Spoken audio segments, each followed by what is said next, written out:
बिस्मिल्लाहिर्रहमानिर्रहीम अस्सलाम वालेकुम। आज जो हमारा क्लास 9th न्यू बुक का जो टॉपिक है वो है एक्सरसाइज का सेकंड पार्ट, जिसका लास्ट में हम लोगों ने देखा था एमसीक्यूज़ और शॉर्ट क्वेश्चंस। तो इसमें देखेंगे हम लोग constructed response questions, descriptive questions, investigative questions. तो सबसे पहले हम लोग देखते हैं नंबर 1 पे, why H F is a liquid while H C L is a gas. तो एच एफ लिक्विड क्यों है, एच सी एल गैस क्यों है? तो इसका जो है सबसे पहले हाइड्रोजन बॉन्डिंग, मतलब एच एफ में हाइड्रोजन बॉन्डिंग होती है क्योंकि फ्लोरीन की इलेक्ट्रोनेगेटिविटी सबसे ज़्यादा है, फ्लोरीन इलेक्ट्रोनेगेटिविटी इज़ हाई। तो इसका जो सबसे फैक्टर है, सबसे मेजर, वो है हाइड्रोजन बॉन्डिंग एच एफ में होती है। एच एफ है hydrogen bonding while H C L lack this bonding. तो एच एफ में हाइड्रोजन बॉन्डिंग होती है और जो एच सी एल है उसमें लेक ऑफ हाइड्रोजन बॉन्डिंग है। तो सेकंड नंबर पे, सेकंड क्या factor, fluorine electronegativity is high. Fluorine की जो है पीरियोडिक टेबल में सबसे इलेक्ट्रोनेगेटिविटी सबसे हाई है, जो कि 4 है। ठीक है। तो नंबर थर्ड है strong hydrogen bonding in H F, मतलब हाइड्रोजन बॉन्डिंग इसमें स्ट्रॉन्ग है, leads to strong intermolecular forces. तो अगर हाइड्रोजन बॉन्डिंग जो है वो स्ट्रॉन्ग होगी तो इससे स्ट्रॉन्ग इंटरमॉलिक्यूलर फोर्सेज होंगी। तो देखा हम लोग वैसे भी देखते हैं कि गैसेस में जो इंटरमॉलिक्यूलर फोर्सेज हैं वो वीक होती हैं, फिर लिक्विड में उससे ज़्यादा हो जाती हैं और सॉलिड्स में सबसे ज़्यादा इंटरमॉलिक्यूलर फोर्सेज होती हैं। तो जैसे जैसे इंटरमॉलिक्यूलर फोर्सेज स्ट्रॉन्ग होती जाएंगी वैसे वैसे वो गैसेस से लिक्विड, लिक्विड से सॉलिड्स में चेंज होता जाएगा।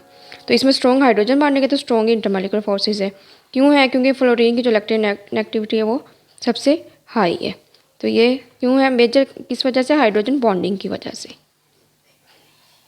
क्वेश्चन नंबर 2 है, why covalent compounds are generally not soluble in water. जो कोवलेंट कंपाउंड्स है वो generally not soluble in water क्यों होते हैं, मतलब वाटर में सॉल्युबल क्यों नहीं होते? तो इसका जो आपको फिनोमिना तो पता होगा कि लाइक डिजॉल्व्स लाइक है, कि पोलर पोलर को हल करता है, नॉन पोलर नॉन पोलर को।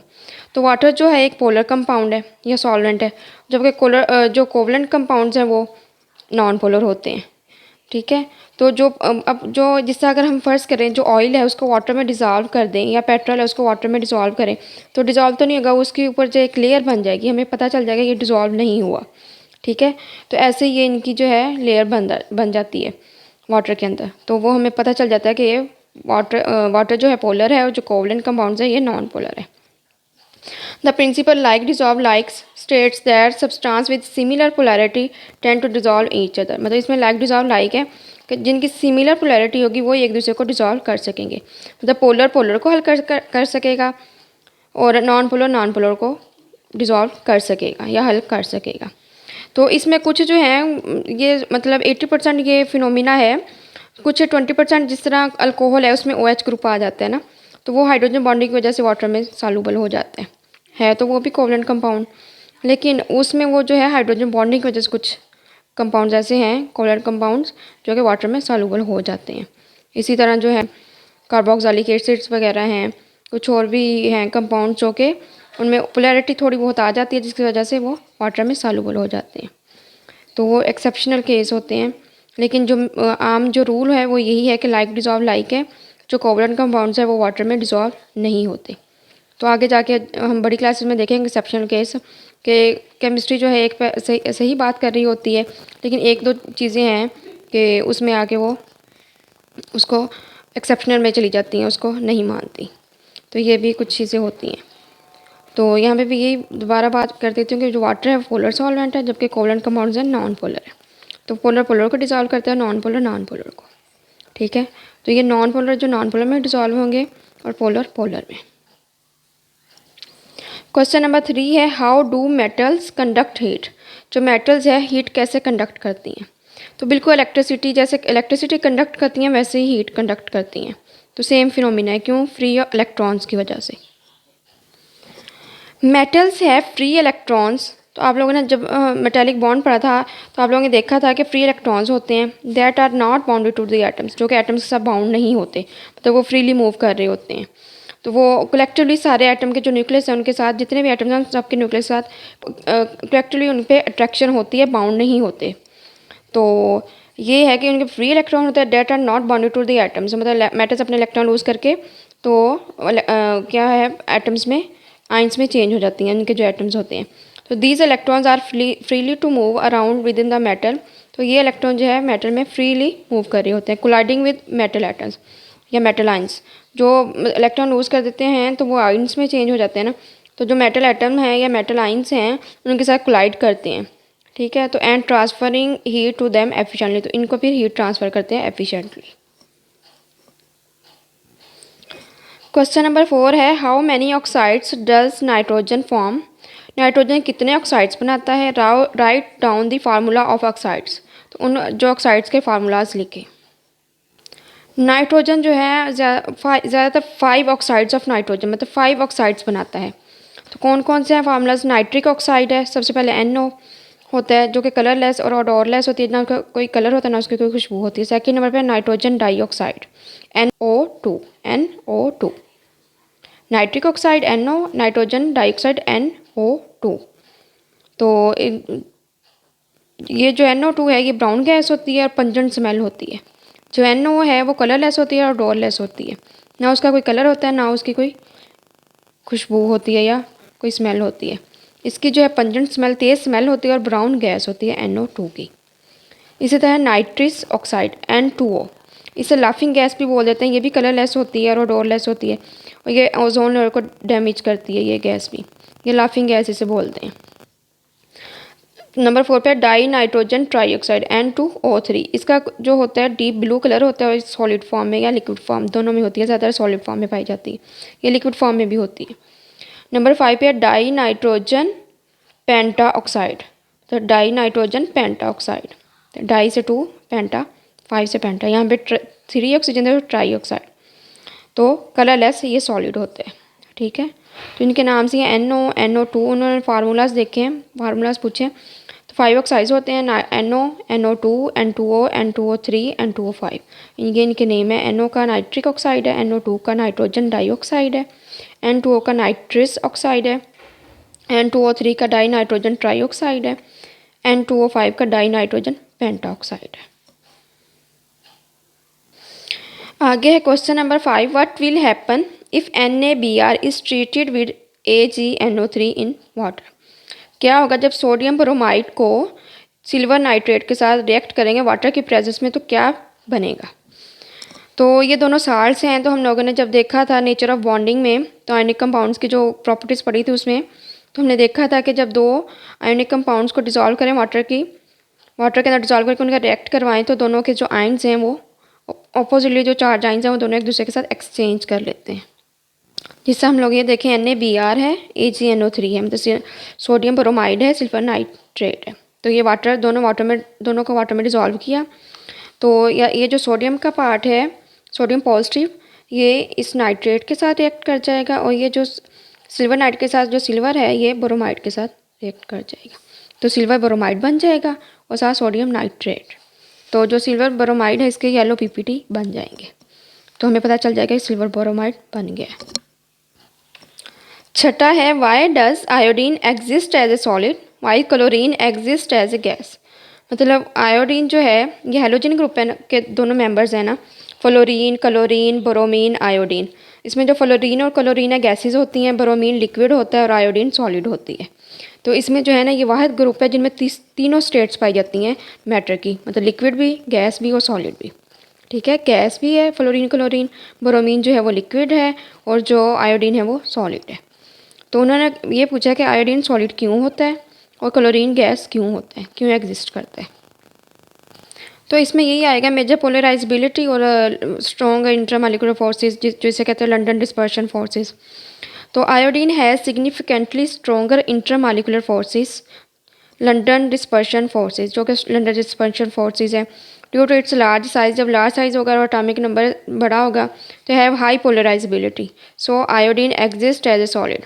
तो इसमें जो न्यूक्लियस के साथ जो इसकी अट्रैक्शन है आउटरमोस्ट इसके इलेक्ट्रॉन की वो कम हो जाएगी, तो इसकी जो पोलराइजिंग पावर है वो हाई हो जाएगी, ठीक है। तो ये एज अ सॉलिड फिर एग्जिस्ट करेगा और इसमें इंटरमॉलिक्यूलर फोर्सेस ज़्यादा हो जाएंगे। While chlorine has a weaker intermolecular forces and low polarisability, तो इसमें जो पोलराइजेबिलिटी पावर है वो कम है और जो इंटरमॉलिक्यूलर फोर्सेस हैं वो वीक हैं। So chlorine exist as a gas, तो क्लोरीन जो है वो गैस की फॉर्म में एग्जिस्ट करेगा। क्यों वीक इंटरमॉलिक्यूलर फोर्सेज होती हैं? क्योंकि इसका जो एटॉमिक नंबर है और साइज़ है वो स्मॉल होता है एज़ कम्पेयर टू आयोडीन।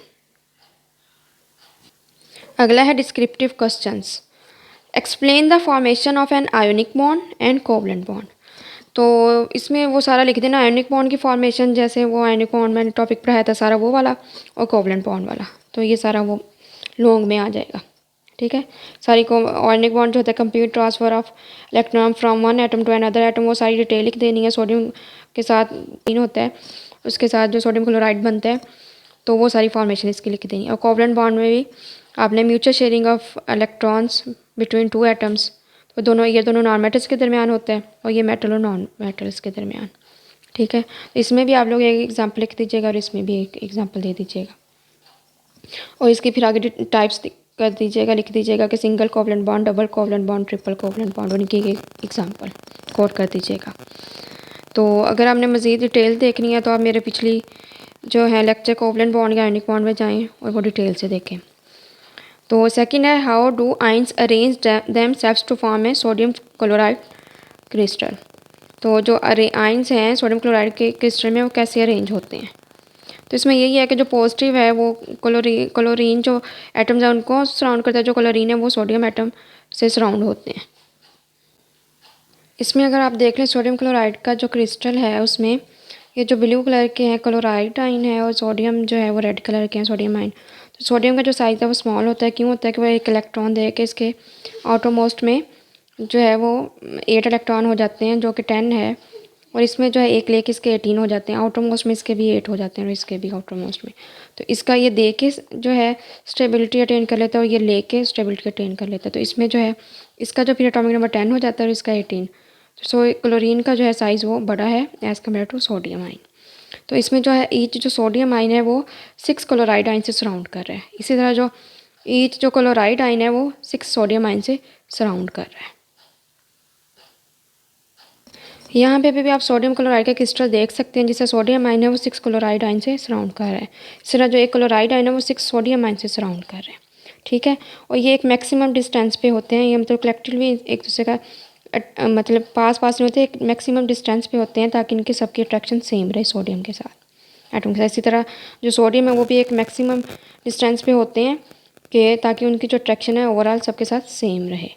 और ये जो है कंप्लीट क्रिस्टल्स है, मतलब ये जो है ये डार्क कलर की, इसमें मतलब वो साइज़ के लिहाज से नहीं, इसमें कलर के लिहाज से साइज़ दोनों का सेम है। लेकिन आम देखें तो क्लोराइड आयन का जो साइज़ है वो बड़ा होता है क्योंकि इसका एटॉमिक नंबर 18 हो जाता है इसमें, और सोडियम का 10 होता है। तो सोडियम का जो है वो स्मॉल साइज़ है। तो इसमें जो डार्क है वो सोडियम है, ये जो ब्लैक वाले हैं, और जो ये सर्कल वाले हैं विदाउट ब्लैक ये क्लोराइड आयन है। तो इसमें ये वाला स्ट्रक्चर क्रिस्टलेटिस दिखाया गया सोडियम क्लोराइड का। Explain the properties of metal keeping in view the nature of metallic bond. जो मेटल्स के प्रॉपर्टीज़ हैं वो एक्सप्लेन करें नेचर ऑफ मेटालिक बॉन्ड के लिहाज से।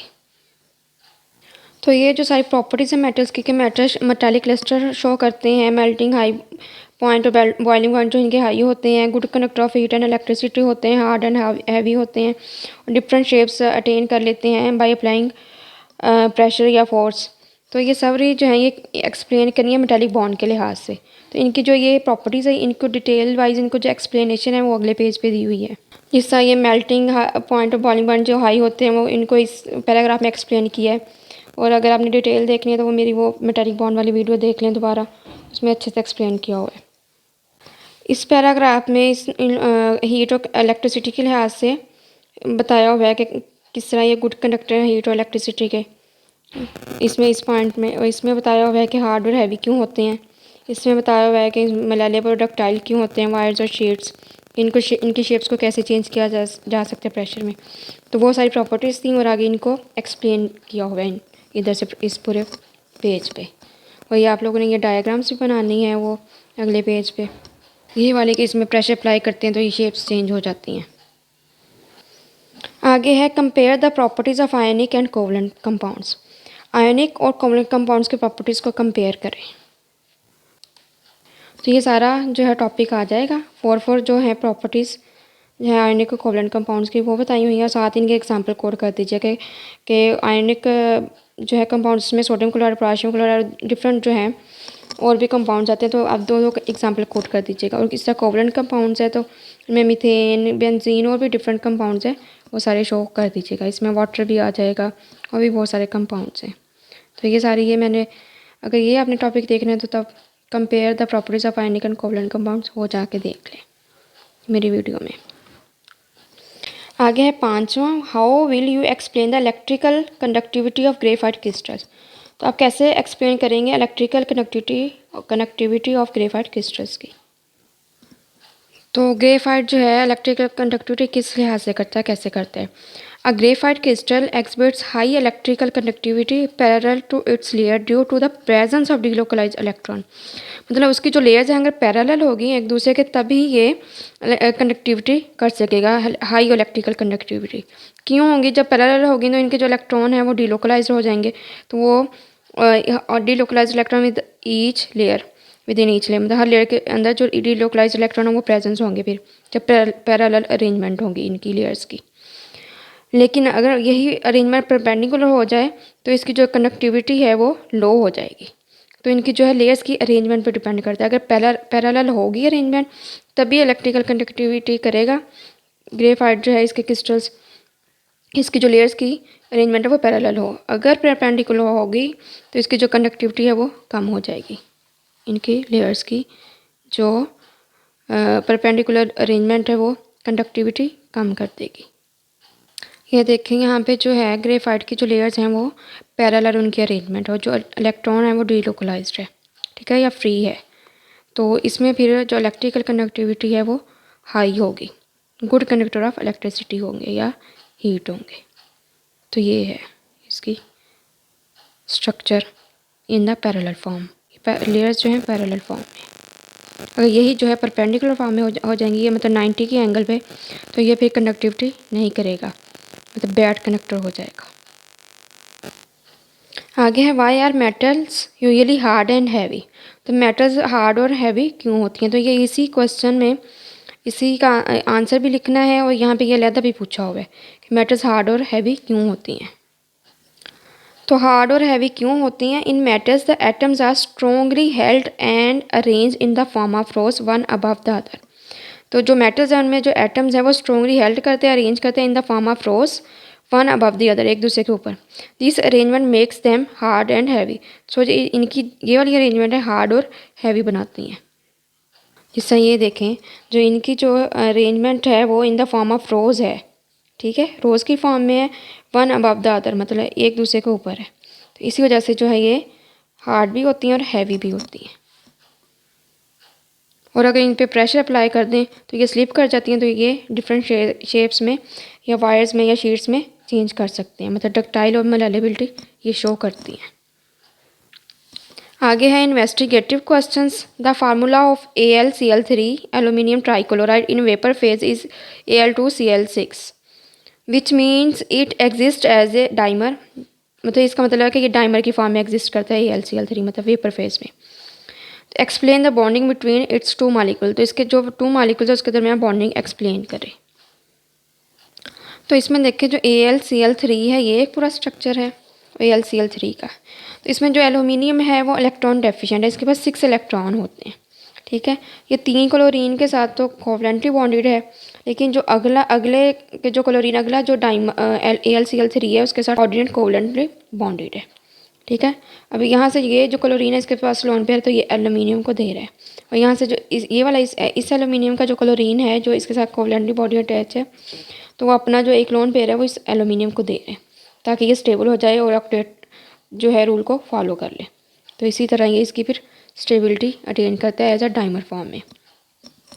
Aluminium has 6 electrons in its valence shell, so the compound is quite unstable.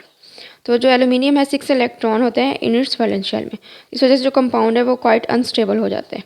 तो it requires 2 more electrons to complete the octet. तो इसे मज़ीद 2 इलेक्ट्रॉन चाहिए दोनों को, मतलब 2 इलेक्ट्रॉन चाहिए एक एल्यूमिनियम को, तो क्या कर रहे कंप्लीट देयर ऑक्टेट कंप्लीट करने के लिए।